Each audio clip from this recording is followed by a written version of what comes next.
Good day everyone. I am Cadet Franco Sam Everett of BS Mari, Indian, and I am the leader of Group 4 PE. And we will be discussing about the anaerobics exercise together with our co-reporters, Mr. Gabriel Manarang, Mr. Chuck Lapus, Mr. Tristan Pineda, Mr. Giancarlo Lopez, Mr. John Ray Gomez, Mr. Clarence Joshua Evangelista, Mr. John Michael Balderrama, and last but not the least, Mr. Charles Ginko. Now, what is anaerobic exercise? This is a type of exercise that breaks down glucose in the body without using oxygen. Anaerobic basically means without oxygen.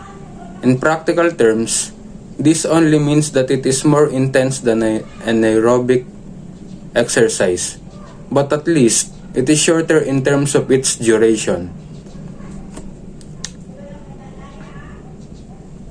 What are their differences? Anaerobic only involves short bursts of activity and prompts your body to demand much more energy than your aerobic system can even produce. While the aerobic exercise are endurance type of exercises that increases a person's heart rate and breathing rate over relatively long durations. So, one of lesson day, I'm Gabriel Manarang from Group 4. So, I'm here to report the 5 examples of anaerobic exercise. So, first, the weightlifting. Second, the jumping or jumping rope. 3, the sprinting. 4, high intensity interval training or HIIT. And 5 is biking. So, let's talk about weightlifting. So, weightlifting or Olympic style weightlifting is a sport in which athletes compete in lifting a barbell loaded with weight plates from the ground to overhead. So, what are the benefits of weightlifting? So, the benefits of weightlifting includes building muscle, burning body fat, strengthening our bones, especially our joints, reducing our heart risk, and improving heart health. To lift weights safely, it's important to start slow, take rest days, and always use proper form. That is the important part on lifting that's the important part to perform the weightlifting. Use the proper form. So, proper form on weightlifting is lift an appropriate amount of weight. Start with the weight you can lift comfortably 12 to 15 times. Magsimula po tayo dun sa kaya nating buhatin. Hindi po katulad natin ng mga baguhan pa lang po tayo ay magbubuhat po agad po tayo ng mabigat na mga plate. So, may tendency po na mapunit po yung mga muscle na may stress po. Baka di na po tayo mapagbuhat kinabukasan. So, second, use proper form. Learn to do each exercise correctly. When lifting weights, move through the full range of the motion in your joints. The better you form, the better your results. So, yan, pag nga po nasusundan na nga po yung form, kung ito po yung gusto nyo patamaan sa katawan nyo na gusto nyo sumakit, matatamaan po pag po ginamit po natin yung proper form. And the less likely you are to hurt yourself. So, if you're unable to maintain good form, decrease the weight. Yun nga po. Pag di po natin nagagawa yung form ng maayos, bawasan po natin yung mga plate para po hindi po natin pilitin yung hindi natin kayang buhatin. So, remember that proper form matters even when you pick up and replay your weights on the weight racks. Alam naman po natin sa lahat po ng mga exercise o sa pag-gym po, importante po ang proper form. Kasi kung hindi po natin magagawa yun, parang wala rin pong kwenta yung pag-exercise natin sa araw-araw. So, yun. If you're not sure whether you're doing a particular exercise correctly, as a personal trainer or other fitness specialist for help. Example po sa gym, pag po nakikita po nilang mali po yung ginagawa nyo, ituturuan po nila kayo. Dahil may mga instructor po dyan na mababait at minsan po mga suplado rin po. Pababayaan ka lang po na mali po yung ginagawa nyo. Kaya, mas mabuti na po magtanong kaysa po sa hindi po kayo alam na po natin, hindi na po natin alam yung ginagawa natin, tapos tinutuloy pa lang po natin. Tapos, breathe. You might be tempted to hold your breath while you're lifting weights. So, yun nga po. Don't hold your breath. Instead, breathe out as you lift the weight and breathe in as you lower the weight. Yun nga po, bali, wag po tayong titigil sa paghinga dahil maubusan po ng hangin po yung mga muscle po natin o tissue para sa pagbubuhat. Dahil importante po yun. So, yun. Tsaka sick balance po. Kailangan po balanse po lagi dahil maaari po makapagdulot ng aksidente kung balance po kayo. So, work all of your major muscles including abdomen, hips, legs, chest, back, shoulders, and arms. Bali po isang pag po nag-weightlifting kayo, alas matatamaan po lahat. Pa yung legs, joints, abdominal, yan. Tapos, strengthen the opposing muscles in a balanced way such as the fronts and back of the arms. Alam naman po natin sa weightlifting, umaatras po sila bago po sila magbuhat po, di ba? Yun po yung sinisigurado po nila na safety po yung kanila spinal cord para po hindi po mabali o bumaba po yung weights kapag yung barbell kapag po binuhat na po nila. So, yun.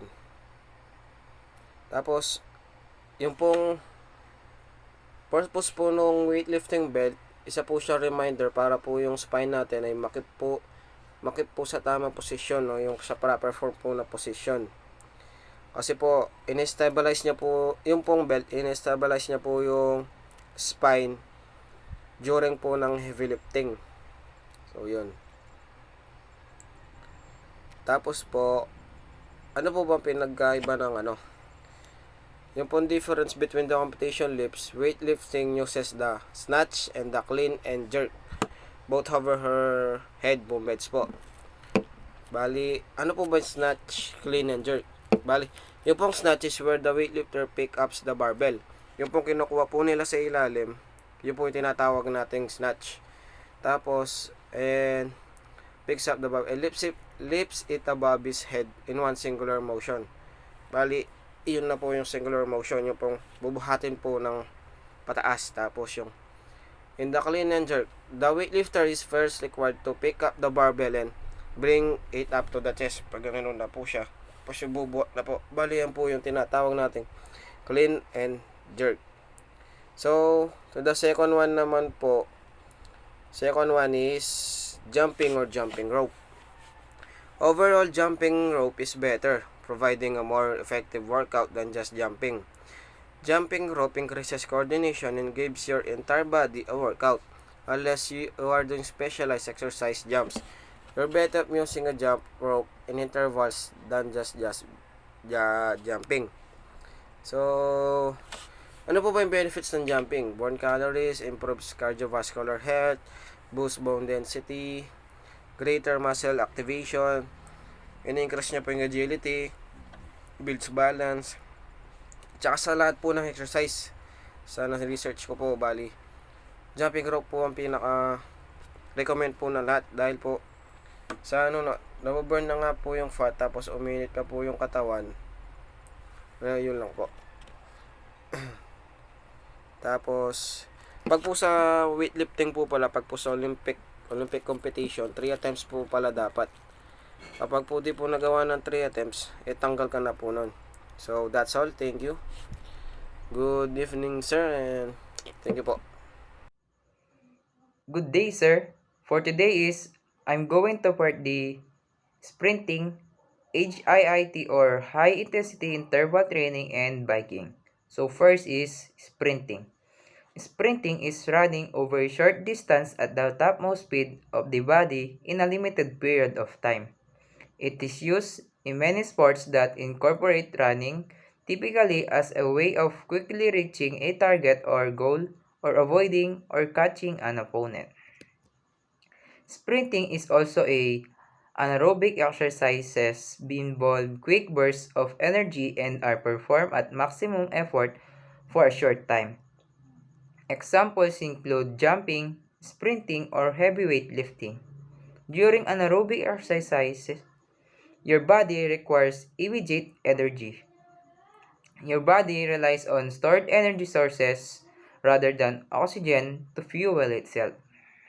Sprinting is belong in the track and field because it is a races over short distance. The goal in sprinting is to first step the line.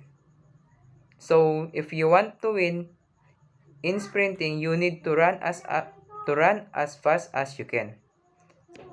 So next is high intensity interval training or HIIT. High intensity interval training or HIIT describes a workout that alternates between intense bursts of activity and fixed periods of less intense activity or short-term rest. If you want to work out and lose weight efficiently, try the HIIT exercises. The HIIT or high intensity interval training workouts generally combine short bursts of intense exercise with periods of the rest of lower intensity exercise. At fitness studios and online, these workouts often mix aerobic and resistance training. To be clear, most of the interval workouts researchers have studied focus solely on aerobic, but HIIT or high intensity interval training is also a anaerobic exercise. If you want to lose weight, try the HIIT or high intensity interval training. So next is biking. Biking or cycling. Cycling provides a variety of health benefits. The World Health Organization or WHO states that cycling can reduce the risk of cancers, heart disease, and diabetes that are prevalent in sedentary lifestyle. Cycling on stationary bikes have also been used as part of rehabilitation for lower limbs injuries, particularly after hip surgery. Individuals who cycle regularly have also reported mental health improvements, including less perceived stress and better vitality. Cycling is also a anaerobic activity or exercise, which means that your heart, blood vessels, and lungs all get a workout. You will breathe deeper, perspire, and experience increased body temperature, which will improve your overall fitness level. Biking is also included in competitions like in Philippines. There is many races that they are built in cycling. Example is in Ronda Pilipinas. This year, George O'Connor claimed the LBC Ronda Pilipinas individual title as Standard Insurance Navy ruled the team competition as the 10th stage race. I'm a cyclist but I'm not strong like the other, but I want only in exercise and to lessen my stress. When you are riding a bicycle, it helps to improve our hearts and it can reduce risk of cancer and diabetes. That is why I love riding a bicycle because it helps me to go to the place that I've never been before. So that's all. Thank you. Hello, my name is Tristan Joshua M. Pineda from BS Mari, Indian.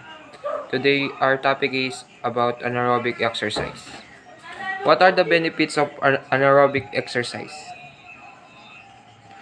Increases bone strength and density.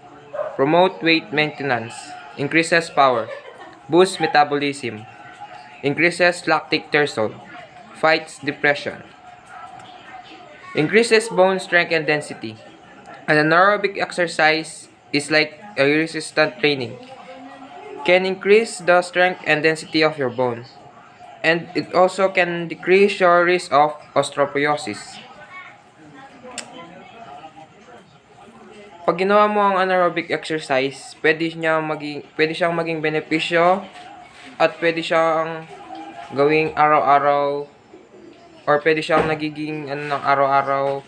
Pwede siyang palakasin ng iyong buto at density ng iyong buto pagdating sa pagbubuhat ng mabibigat na bagay-bagay. Promote weight maintenance. In addition to helping your body handle lactic acid and more effectively, anaerobic exercise can help maintain and healthy weight. Pwede siyang pwede siyang makatulong sa iyo sa pagbawas at pag-maintain ng iyong timbang, lalo na sa aming mga seaman at ibang klaseng mga marines. Kailangan namin i-maintain ang timbang namin para pasok sa requirements. Pwede din siyang gawing pang araw-araw na gawain upang maging healthy ang iyong katawan. My name is John Carlos Lopez, and I'm a Group 4 member of reporting. Increasing power. It can increase your power. A 2008 study conducted on Division 1A basketball players found that players did 20 to 30 second wind sprint 3 days a week. So their power increased by an average 15% throughout the season. Increased power. The third benefit of anaerobic exercise is that it can increase your power.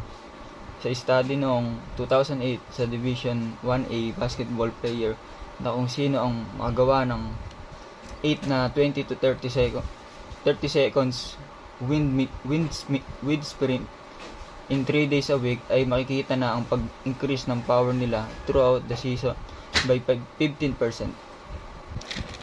Boost metabolism. Anaerobic exercise help boost metabolism as it builds and maintain lean muscle.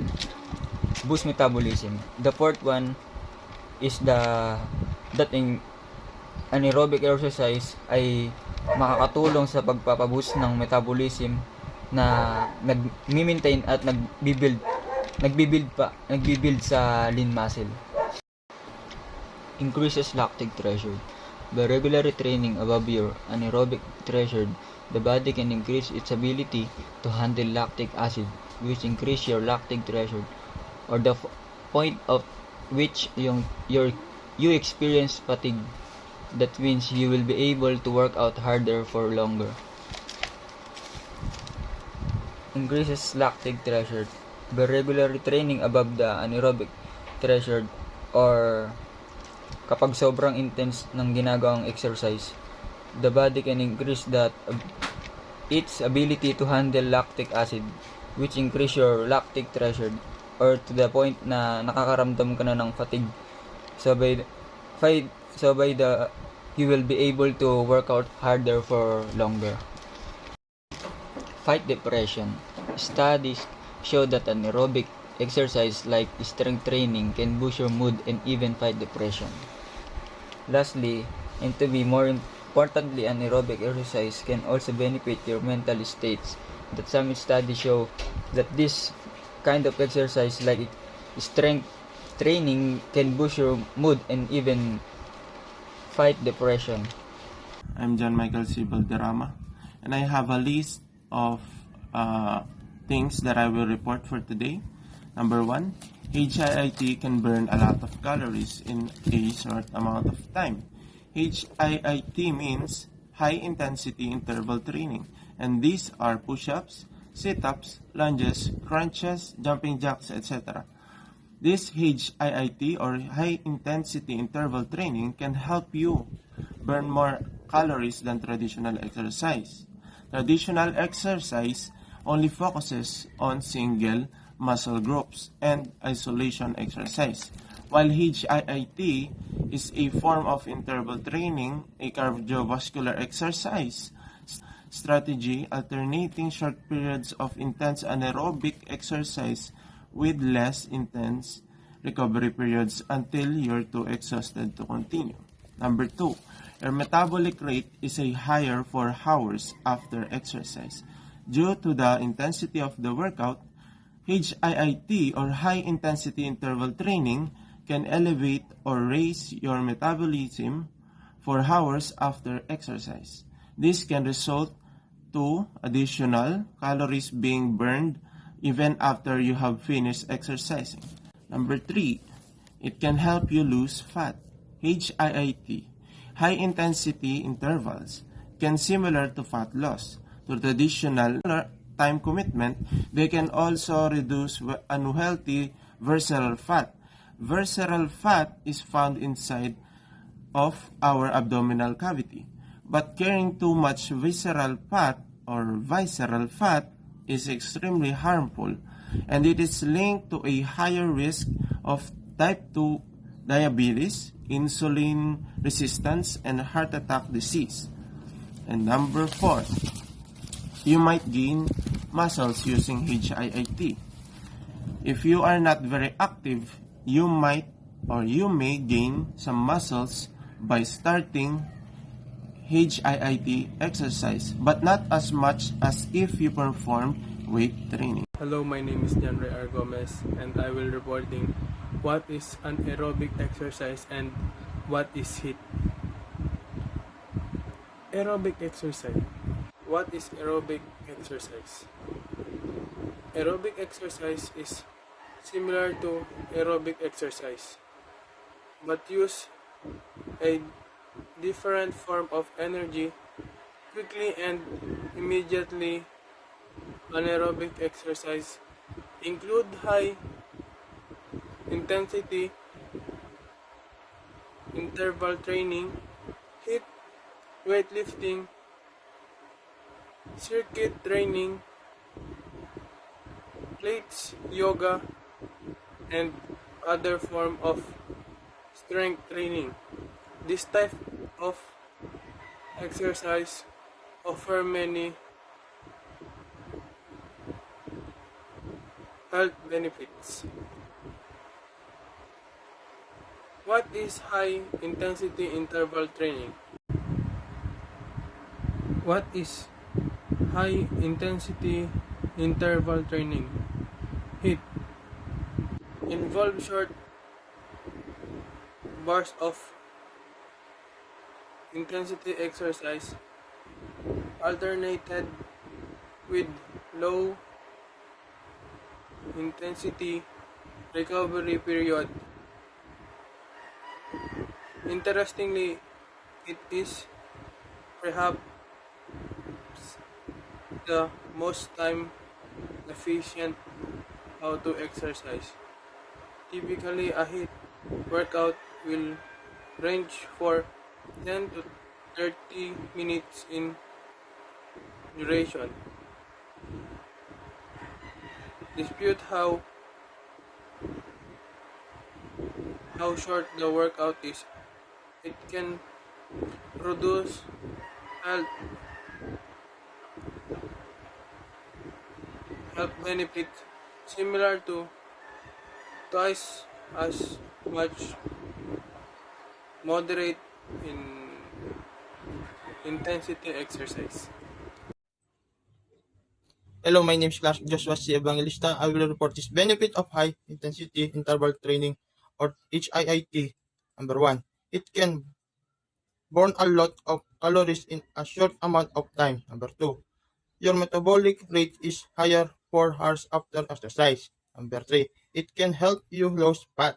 Number 4, you might giant muscle using HIIT. Number 5, HIIT can improve oxygen consumption. Number 6, it can reduce heart rate and blood pressure. Number 7, blood sugar can be reduced by HIIT. Number 1, it can burn a lot of calories in a short amount of time. HIIT may help you burn more calories than traditional exercise or burn the same amount of calories in a shorter amount of time. Number 2, the metabolic rate is higher 4 hours after exercise. Due to the sensitivity of the workout, HIIT can elevate your metabolism 4 hours after exercise. This results in additional calories being burned even after you have finished exercise. My name is Charles Aldrin Gingo, and I will be reporting number 7. Blood sugar can be reduced by high intensity interval training, and the bottom line. 7. Blood sugar can be reduced by high intensity interval training, may be especially beneficial for those needing to reduce blood sugar and insulin resistance. These improvements have been seen in both healthy and diabetic individuals. Bottom line, high intensity interval training is a very efficient way to exercise and may help you to burn more calories than you would with other forms of exercise. Some of the calories burned from high intensity intervals come from a higher metabolism which lasts for hours after exercise. Overall, high intensity interval training produces many of the same health benefits as the other forms of exercise in a shorter amount of time. These benefits include lower body fat, heart rate, and blood pressure. High intensity interval training may also help lower blood sugar and improve insulin sensitivity. So if you are short on time and want to get active, consider trying high intensity interval training. Thank you for listening.